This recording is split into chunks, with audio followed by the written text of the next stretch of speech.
Is Battlefield 2042 crossplay bad for console players? Top 1% PC and console player perspectives.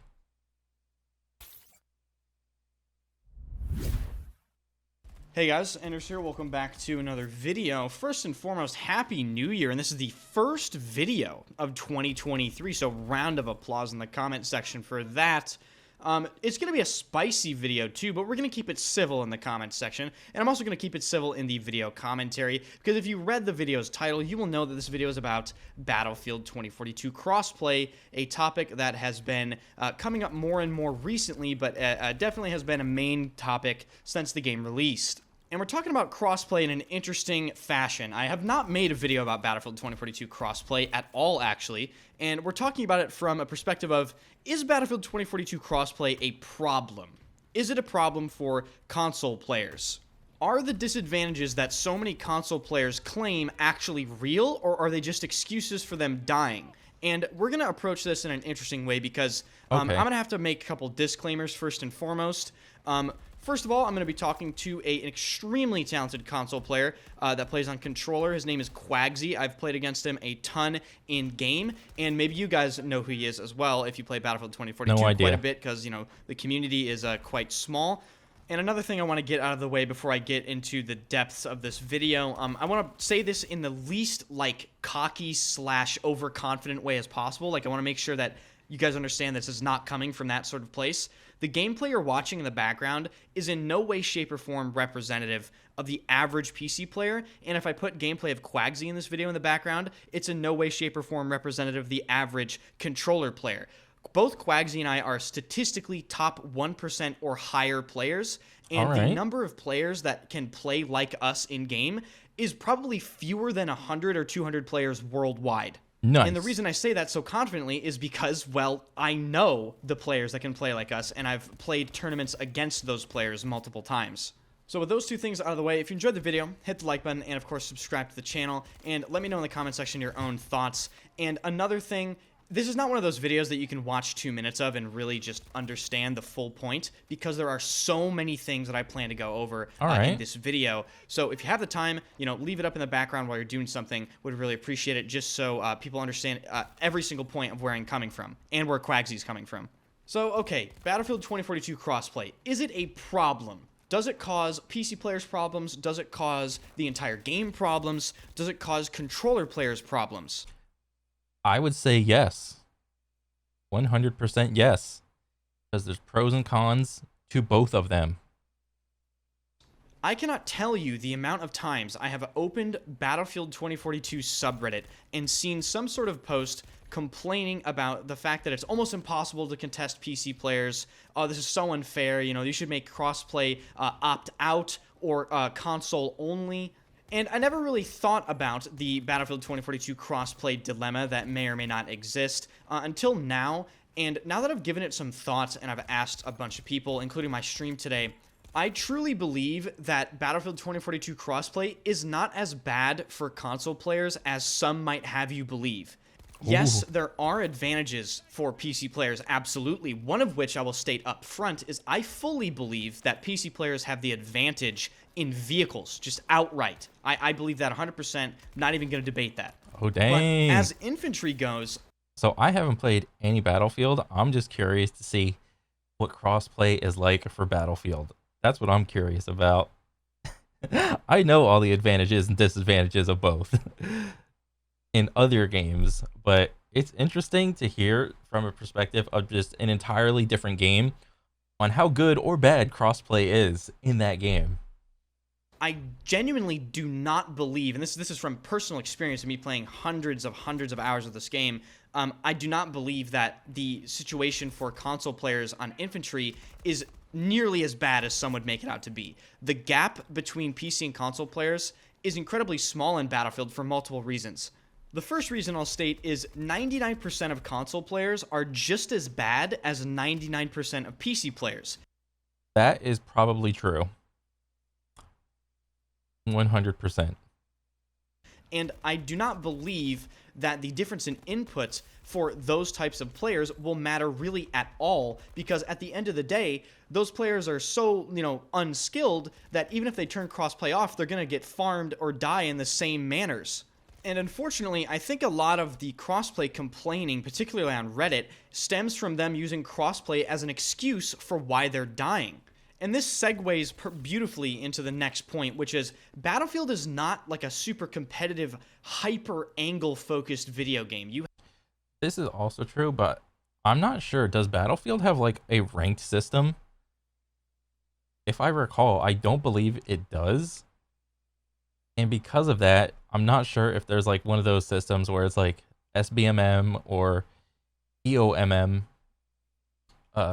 in this game or whatever, where, well, let's just hear. I want to hear what Enders have to say.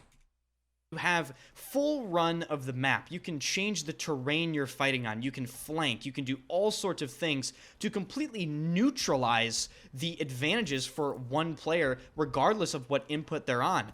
And that is simply due to the fact that Battlefield, even at a low level of play, is vastly more positional and timing based than aim based. I would say that aiming Well, I would say also that is going to be dependent on whatever mode you're playing. I mean, if I remember, it's like whenever someone says the word Battlefield, I'm like, oh, Conquest? And isn't Conquest like some gigantic game mode where it's like, I don't know, 50v50, you have this gigantic map, you got all your vehicles in there, like half the players are like on the front side of the map, the other half are like on the back side because they just died and they respawn and they got to get in a vehicle or do whatever they can to like get back up to the front line or whatever. In terms of Battlefield, matters for like 10 to 15% of your total gameplay. The rest is positioning, timing, all that sort of stuff. Now, let's segue into some more specific things. Let's talk about straight up controller versus mouse and keyboard 1v1 fights in this game. Oh boy, here we go. Now, I will say in a straight up 1v1 where both players are in the open, I do think the PC player does have the advantage, but I don't think the gap is large enough to warrant the vast amount of complaining that I see from a lot of players. And of course, let's not forget the advantages that controller players have, actually.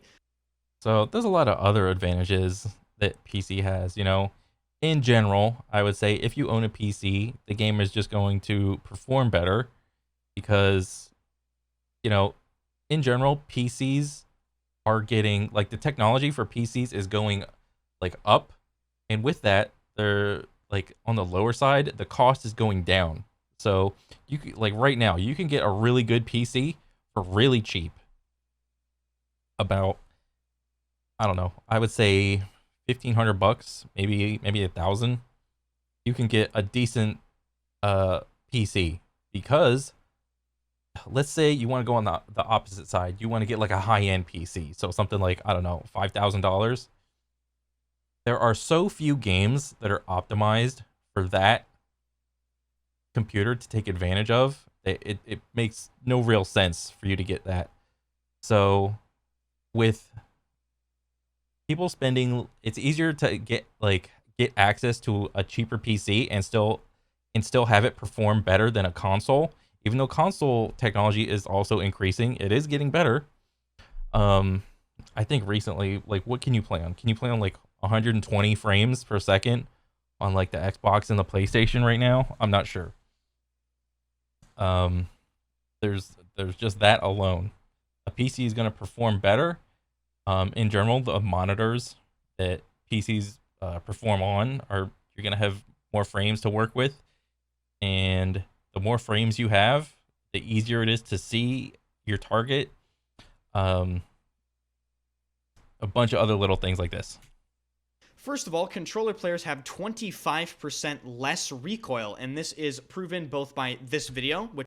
Holy crap. I did not realize that. What is this game? Controller just has less recoil? Bro, why would the devs even make this decision? Controllers already, like, I don't know what kind of recoil system this game uses or whatever, but it's already easy to control recoil with a controller because they have perfect smoothness. So all you got to do is just pull down a little bit with your thumb and you're chilling. Which I'll put on the screen right now, and by Simthic.com, which is a completely unrelated third-party website that has been doing Battlefield stats for a very, very long time. Controller players get 25% less harsh first shot recoil multiplier, they get 25% less vertical recoil, and they get 25% less horizontal recoil, which is the big one, because horizontal recoil is the killer of all recoils. And as a result of that, controller players can use different weapons in the game more effectively than PC players. One notorious example is really any high first shot recoil burst weapon or single shot weapon. Controller DM7, SVK, AC42, I would consider controller players to have the advantage in a 1v1 in that scenario, just because of the extended range that controller players can use those weapons out to, due to the recoil and first shot being far less harsh. Again, this is like one of those games where it's just straight up a different experience on controller and a different experience on M&K. This is hilarious to me. Now, in terms of movement in a 1v1, you can pretty much replicate exactly. Imagine playing basketball, and for one team, the hoop is ginormous. But on the other team, the hoop is slightly bigger than the ball, and you have to be perfect to get it in. Who would actually play that sport? You know,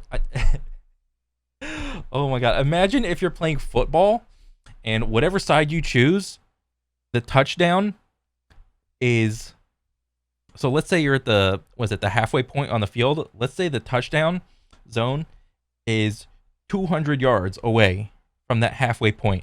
But on the other side, it's only 50 yards away. Who is going to play that sport? Nobody.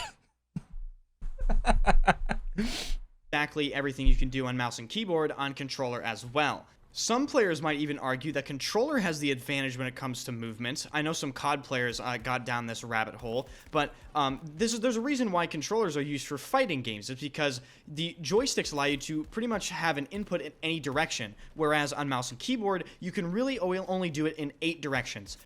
Okay, I don't know if this is a fair comparison. Doing M&K on fighters versus a controller, that's just... Nobody plays fighting games on M&K. Like, who does that? Nobody. The argument is always, what's that? The arcade stick or whatever, with like the joystick and the little, like arcadey plastic buttons or whatever. But more recently, in the past couple years, a new piece of technology has emerged called the Hitbox, where instead of a joystick, it's buttons for directions. So the issue with that is when you are playing a fighter game, or at least some sort of 2D fighter, where there's only a forward and backward, there's no like depth like Tekken. With a hitbox controller, you can hold both left and right and block both ways. Whereas if you just have a joystick, you have to choose which way you block. So I think that would be a better comparison as opposed to using this like M&K. I don't know. Up, down, left, right. Then there's, up, right, up, left, down, right, down, left. And that would, of course, be executed with the WASD keys. Mm-hmm. But ultimately, I don't think either input has an advantage movement-wise. I've seen controller players with absolutely insane movement, and I've seen PC players with absolutely insane movement. I do not think it matters whatsoever. Moving on to another thing that I'm sure will be brought up in the comments section, just the looking around, right? Who has the advantage looking around in a Battlefield game? Well, obviously that's mouse and keyboard, because controller players have a hard turn rate cap on how fast they can turn around. This affects them in close quarters more than long range, because... This is what he's getting at is true. However, this is going to be dependent on what sensitivity you play on M&K. So you can play on a low sensitivity where whenever you swipe your mouse, you may be able to only look like 45 degrees at a time, or maybe you look 90 degrees at a time. Or if you play on a high sensitivity, which I think Enders does. I'm just guessing from the gameplay. He probably plays on like some high sense, and with high sensitivity, it's very easy for you to like look around, like at least a 180, if not like a 270-degree angle with just a flick of your wrist. It's different on controller in that a controller player should always be striving to increase their sense the same way with M and K. You know, you're absolutely gonna be more skillful playing at high sense than low sense. Much the same way a controller player, playing at high sense versus low sense is gonna be playing. Because I've seen a lot of controller players complain that, oh, PC players run by me in close quarters and I can't turn around fast enough. Yes, that is going to happen. And again, you're going to have to position accordingly. You do have to play slightly different on console. However, that does not mean that controller players cannot be incredibly effective in close quarters. You're just going to have to make sure that you're, I guess, ready more. Now, I'm going to wrap up my thoughts on this so Quagsy can actually come in and give his thoughts on all this stuff as well. I genuinely think that the gap that is sort of complained about between PC and console players on crossplay isn't as large as some people would have you believe. I know for a fact that I die more to console players than PC players. That could be a population thing, but I mean, it's once again, Battlefield is a positional game. If I'm out of position, it doesn't matter what input I'm on, and Battlefield is a heavily positional, heavily timing-based game, and there is no disadvantage to playing on console with that sort of thing. I also believe that the same things that people complain about with crossplay happen to these same players if they turn crossplay off. They just don't complain about it because there's crossplay off, so they can't say, oh, I died to a PC player. That's why I died there. So now let's go and get Quagsy's perspective on this. Now, initially, I was going to talk to Quagsy in Discord and get some gameplay from him, but he actually messaged me a couple minutes before I started making this video and said that he wasn't going to be able to talk to me and provide gameplay because he was caught up with New Year's family stuff still. So instead, he responded to me on Discord. I asked him a bunch of questions. And I just want to say thank you to Quagsy, first of all, for rushing to get these answers to me when he was literally with his family, I assume. So the first question I asked him was, how do you feel about crossplay in 2042 as a controller player? And he answered, as a controller player, I feel that crossplay is great, keeps a dead game like Battlefield 2042 alive, and servers full. Yeah, so he did say, here, let me go. Earlier in the video, Enders did say that the community for Battlefield 2042 is small, and rightfully so. When the game first came out, it was dog shit. Like, everybody played it. They realized how dog shit it was on release, and then it just, like a cliff, it was like this, and then whoop, just straight down stonks the whole way. And for a lot of players, that's their perception still of Battlefield 2042. Now, obviously, the game is not like that nowadays, but unfortunately, for the most part, if a game is not good on release, it's in their head, it's still a bad game. So again, the community is small. I think on average it's about what 5 to 10k pop on average, at least on Steam. So yeah. Crossplay is great, keeps a dead game like Battlefield 2042 alive, and servers full. The second question I asked Quagsy was, what are the advantages / disadvantages of PC / controller? His answer was, disadvantages. Oh boy. A controller player has is, I'd say, long-range gunfights, micro-adjustments, and tracking. Disadvantages a controller player has is, I'd say, long-range gunfights. Yep, long-range. That's, I gotta give it to M and K. Micro-adjustments. Yep, that's still probably gonna be it. And of course, this is all gonna be dependent on how skillful the player is. Because the thing with controller is you always have to cross the center. So with controller, imagine like a joystick, and like it's a circle, and whenever you push, you get movement a little bit, like forward, you go forward, a little bit backwards, you go backwards. When you're in a gunfight and your two people are strafing back and forth, when you cross the center, there is no movement registration. So there's always going to be that disadvantage, and tracking. So I'm not sure if what is it? If Battlefield has aim assist, I would assume it does. It has some level of aim assist.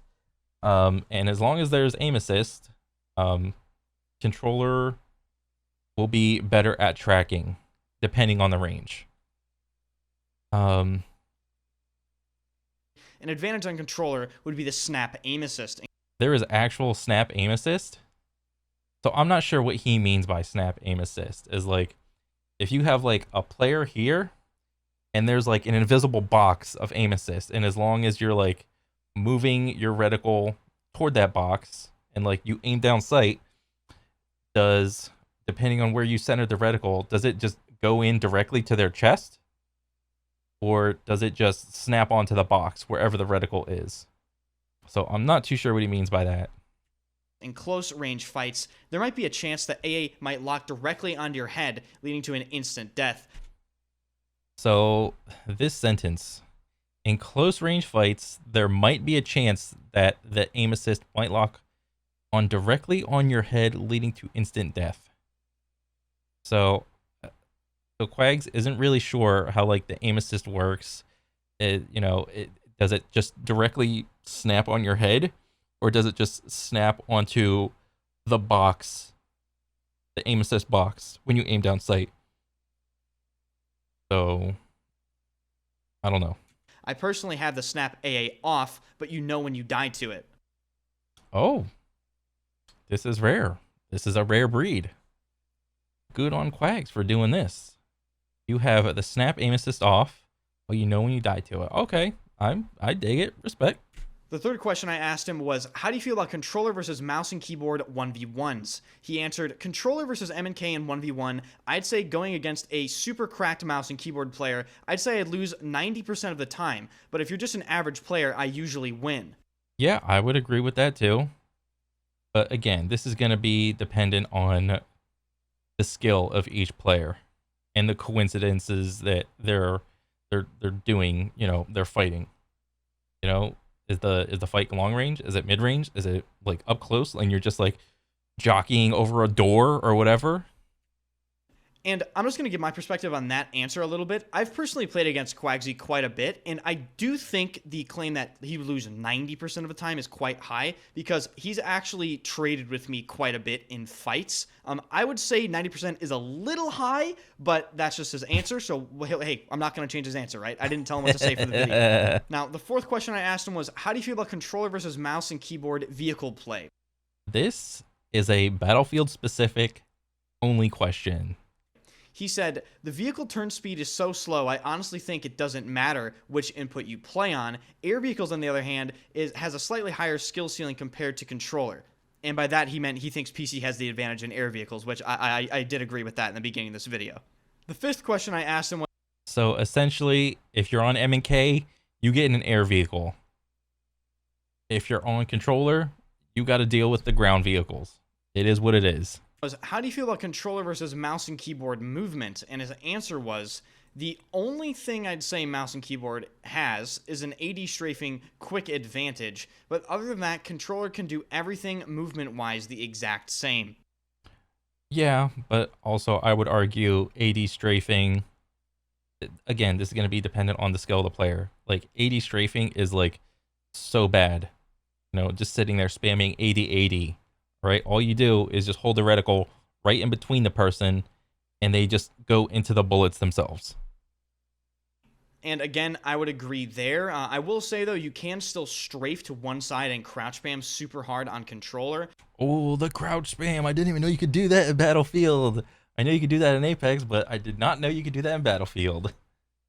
So you just can't change directions that fast on controller. It's still possible, but like Quagsy said, mouse and keyboard is better at those instant AD strafe changes. And the last question I asked Quagsy was, do you feel as a controller player, the gap between PC and console players is so large that PC players have a distinct advantage? Quagsy answered, the next-gen consoles are basically low-end PCs. I honestly don't know the reason of no native mouse and keyboard support on a crossplay game. The devs have said they have no plans for bringing mouse and keyboard support to consoles, which makes no sense. As for console... I mean, if you're just going to play M&K on a console, Why not just buy a pre-built PC? The only limiting factor is money. Because with a console, whenever you buy it, it's there. And what is it? Like 500, 600 bucks for a console or 400, I don't know exactly. But for a pre-built PC, yes, there are a couple more wires, and you do have to set up a monitor as opposed to just plugging in HDMI or whatever cable into a TV, but it's essentially the same thing. So why wouldn't you just get a computer? The only limiting factor is money. Console versus PC, majority of PC players are probably getting the same or worse performance than a console, so I'd say the gap isn't much. Oh, wait, what did he say? Let me hear. Majority of PC players are probably getting the same or worse performance than a console. I think that's a game optimization issue. That's a dig at the game, not the like the device you're playing on, which is kind of funny. Probably getting the same or worse performance than a console, so I'd say the gap isn't much. So there you have it. There are my thoughts and there are Quagsy's thoughts. Feel free to elaborate in the comments section. If you enjoyed the video, hit the like button and of course subscribe to the channel. Follow my Twitch channel. I stream every single day at twitch.tv/enders, and I'm sure you actually see Quagsy in my Twitch chat there if you want to talk to him at any point. Thank you guys so much for watching, and I'll see you guys in the next one. Nice. So yeah, it's nice to know that the gripes of crossplay on Apex, is not exclusive to Apex. It's across all games that have crossplay in it. It's just so sad that whenever someone says the word crossplay, there's always going to be half the audience is like, yes, crossplay, and the other half is going to be no crossplay. So, understandably, it is what it is, man. You know, if you're going to come out with an FPS, it's only advantageous for you as a company to have crossplay, to save people's queue times. I mean, if it were me and it's up to me, it's like, just have separate queues, you know? Your controller queue and your MEK queue. Or your crossplay queue. Or your controller only queue. You know, have 3. You know, and you can opt into whatever one you want. You want to get into a match fast and you don't care, go into the crossplay queue. You want to play on your input only, go into that specific input queue or whatever. And then you got to deal with the long queue times. All right? So that's about it. I really like how Enders presented this. It was well thought out. And yeah. So yeah, that's pretty much it. All right. See ya.